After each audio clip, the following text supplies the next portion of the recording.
Jadi Prof. Wardana mengatakan thermodynamics hukum kedua. Thermodynamics itu ada dua hukum ya. Yang pertama satu yang mengatakan energi itu kekal, yang nggak bisa diciptakan, nggak bisa dihancurkan. Yang kedua adalah entropi, ya kan? Nah, jadi yang menarik adalah ketika yang pertama dulu nih, yang pertama bahwasanya karena energi itu nggak bisa diciptakan, maka kata-kata produksi energi itu kan salah. Sebenarnya energi nggak bisa diproduksi, energi itu dikonversi, ya kan. Nah, ketika kita mengkonversi, maka kata kunci adalah efisiensi. Ya, tadi Prof. Wardana mengatakan bagaimana banyak orang menciptakan hidrogen apa sebenarnya nggak pernah melihat energy balance-nya. Jadi ternyata untuk memproduksi sesuatu membutuhkan lebih banyak energi dibanding dia menghasilkan. Ya, nah itu yang disebut namanya EROI, Energy Return on Energy Invested. Sama ketika kita menginvest sesuatu, returnnya harus lebih besar daripada investmentnya, betul kan? Satu unit yang kita invest, Rp1 atau satu energi, dia harus menjadi berapa kali energi yang dihasilkan, useful energy. Betul nggak sih Prof ya? Nah sekarang orang selalu lupa. Saya nulis paper tentang ini Prof. Jadi judulnya transisi energi dilihat dari termodinamik 1 dan 2. Nah ini di sini sih ada presentasinya, tapi mungkin waktunya nggak ada, nanti lain kali. Tetapi saya presentasi. Intinya adalah gini, kesejahteraan kita itu yang namanya sekarang prosperity growth. Kalau kita lihat sederhanakan, unit energi itu didirikan, dihasilkan daripada 30 unit energi, 30 fosil segala macam itu 30. Jadi selama 1000 tahun lebih, 2000 tahun, hampir 2000 tahun, populasi dan GDP, jadi populasi kita stay di 2 miliar selama di ribuan tahun, jadi di bawah 2 miliar, naik-naiknya tipis gitu ya.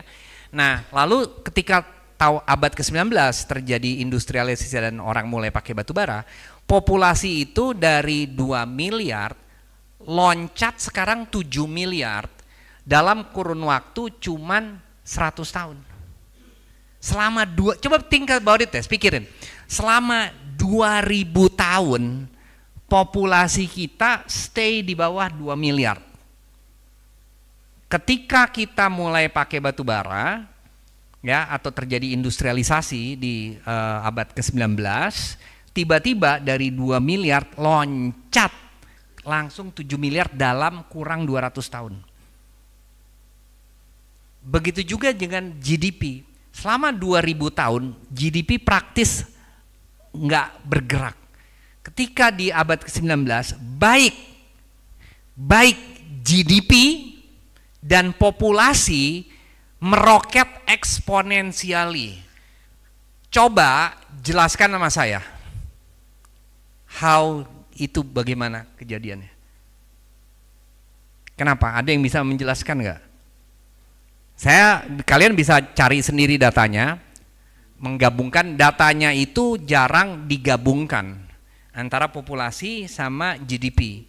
Ya selama 2000 tahun. Saya dapat datanya, saya gabungkan, ternyata mirip.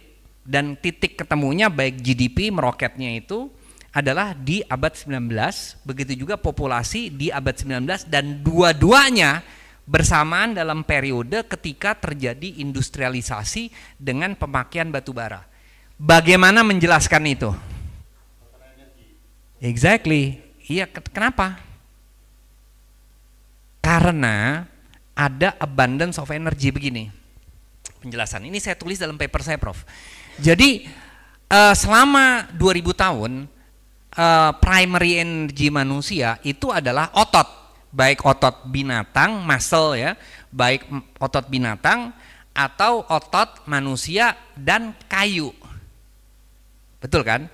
Nah, itu menghasilkan kira-kira cuman 10 unit energi, dua hal itu. Lalu saya baca dari bukunya Profesor Vaclav Smil, tahu nggak Prof? Profesor dari British Columbia, dia profesor energi. Dia menulis bahwasanya kan manusia itu ada basic needs, Prof, untuk bisa sustain kehidupan kita. minimum sustainable ya, artinya kita bisa makan, bisa punya rumah segala macam. Untuk kita sustain itu basic needs kita adalah 10 unit energi. Kalau kita punya rumah tangga 10 unit energi. Kita lupakan dulu unitnya ya, tapi anggap 10 unit energi. Sementara saat itu karena kita pakai otot, binatang, manusia, dan kayu bakar, kita hanya menghasilkan 10 unit energi. Jadi artinya selama 2000 tahun ya, kita hanya energi yang kita diproduksi itu hanya cukup untuk basic living. Basic living doang. Yang bisa kaya adalah landowner. Ya, karena mereka memiliki aset. Orang bayar pajak segala. Tetapi common people, orang biasa, pekerja, sekarang pekerja kita bisa kaya. Ya kan? Nggak bisa kaya, nggak ada growth di dalam growth dunia ataupun populasi, karena mereka spending almost 3/4 waktunya untuk mencari energi. Itu faknya. Mencari energi, baik energi itu untuk makan, minum, itu kan energi juga. Untuk pemanasan, kayu bakar, membajak pakai kerbau, 3/4 waktunya untuk energi. Ketika terjadi batu bara itu unit energinya adalah 30. Jadi sehingga manusia ketika ditemukan batu bara memiliki 20 energi of free energy yang kita bisa pakai untuk usaha, bangun pabrik, segala macam. Sehingga dan termasuk population growth kita, nikmat kita, dan kita spending time less untuk nyari energi, sehingga kita punya waktu untuk punya anak dan buka usaha. Nah, artinya kita, the only reason terjadi growth adalah abundance and cheap energy. Itu kata kuncinya kenapa terjadi growth di dalam ekonomi dunia di abad 19. Abundance and cheap energy. Expensive energy, a different story, nggak akan terjadi. Abundance and cheap energy, which is itu batu bara. Sekarang ketika kita ngomong transisi energi, kita balik lagi mundur. Kita ngomong low density energy, which is kalau saya ukur, itu kita balik lagi less than 10 unit energi.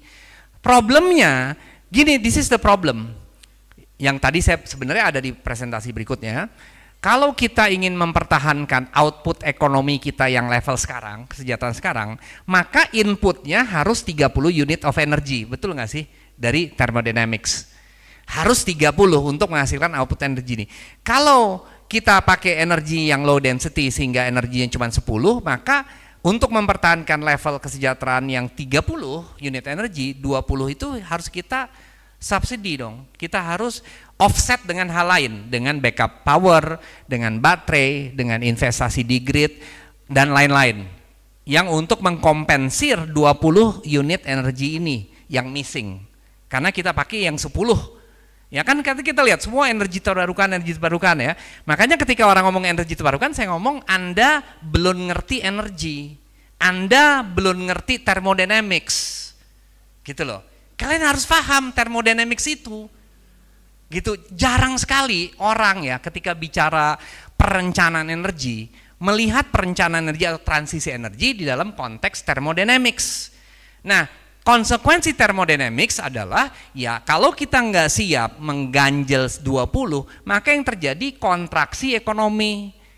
Betul nggak sih? As simple as that.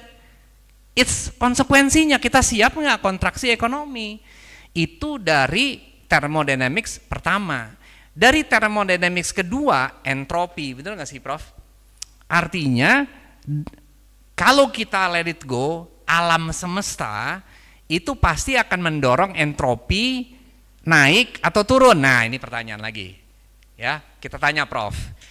Oke, ini para mahasiswa, kalau SMA mungkin kalau tingkat 1 udah belajar dong thermodynamics. Wah, udah belajar semua. Alam semesta, the universe akan mendorong entropi itu turun atau naik. Nah, ini boleh dikasih kaos nih. Ini pertanyaan agak susah dibanding termo 1. Nggak susah sih. Alam semesta akan mendorong entropi Ya saya nggak usah jelasin entropi, nanti jadi kuliah thermodynamics. Akan mendorong entropi naik apa turun? Oke, siapa yang bisa menjawab? Angkat tangan. Jangan ragu-ragu. Apa? Apa? Exactly. Wah, pinter ini emangnya. Dapat 2. Oh iya, jangan. Oke, sekarang tambahan nih ke kamu. Kayaknya kamu yang paling pintar. Berapa IPK? Pinter 3,77. Tadi saya tanya siapa yang 3,5, nggak ada yang jawab. Kamu harus yakin, kamu harus yakin. Oke, entropi naik ya, betul Prof ya, entropi naik. Kalau entropi naik, order naik apa turun? Tambah banyak populasi di dalam satu sistem itu, maka saya membutuhkan energi yang tambah banyak untuk supaya entropinya rendah. Betul nggak sih Prof? Wajar nggak? Wajar ya. Lah sekarang kita bayangkan populasi manusia tambah naik, kan tambah naik, tambah bergerak tambah naik, maka tambah dibutuhkan untuk civilization untuk selalu menekan entropi itu rendah. Karena peradaban atau kesejahteraan terjadi pada keadaan entropi tinggi atau entropi rendah. Apa? Entropi apa? Rendah. Kenapa? Kesejahteraan itu adalah betul entropi rendah. Harus entropi rendah.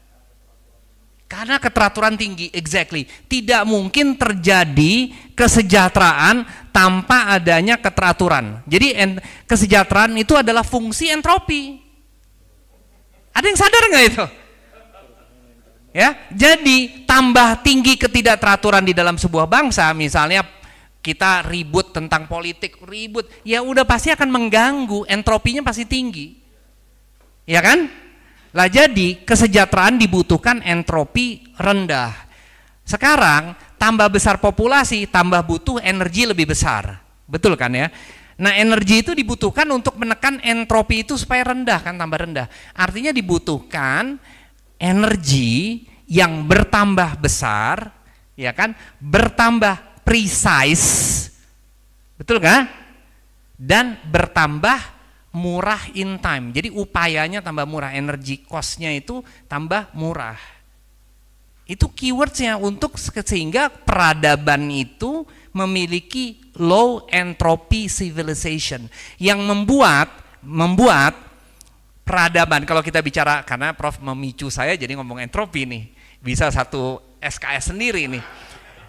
Nah, jadi kita membutuhkan energi, peradaban itu membutuhkan, atau kesejahteraan membutuhkan entropi rendah. Jadi segala sesuatu yang membuat entropi tinggi itu harusnya kita hindarin. Kalau energi itu adalah fungsi kesejahteraan, maka energi itu harus memiliki fungsi-fungsi entropi rendah, which is dispatchability.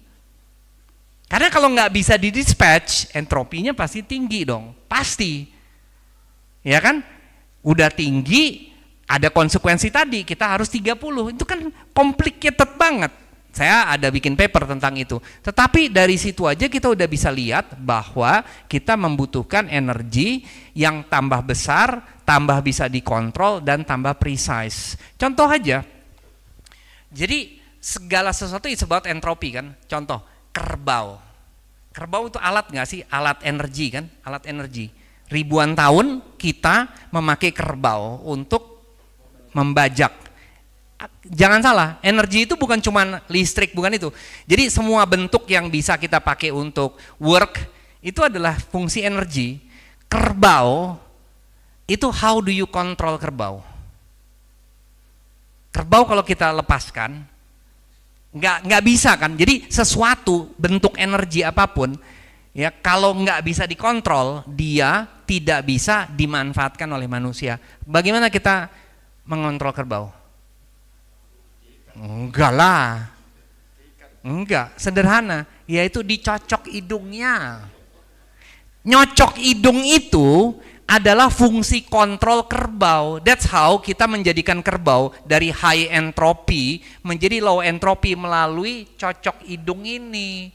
Kuda, kalau kita lepas liar, kita bisa manfaatkan energi kuda, kita pakai kendali sini, which is it's all form of control. Jadi fungsi membuat sesuatu dari high entropy kepada low entropy adalah kontrol. Any system yang tidak kita bisa kontrol pasti menghasilkan high entropy. High entropy di dalam kesejahteraan is something yang kita tidak inginkan. Nah, itu dia. Tolong kita berikan aplaus yang meriah untuk Pak Bob dan Prof. Wardana.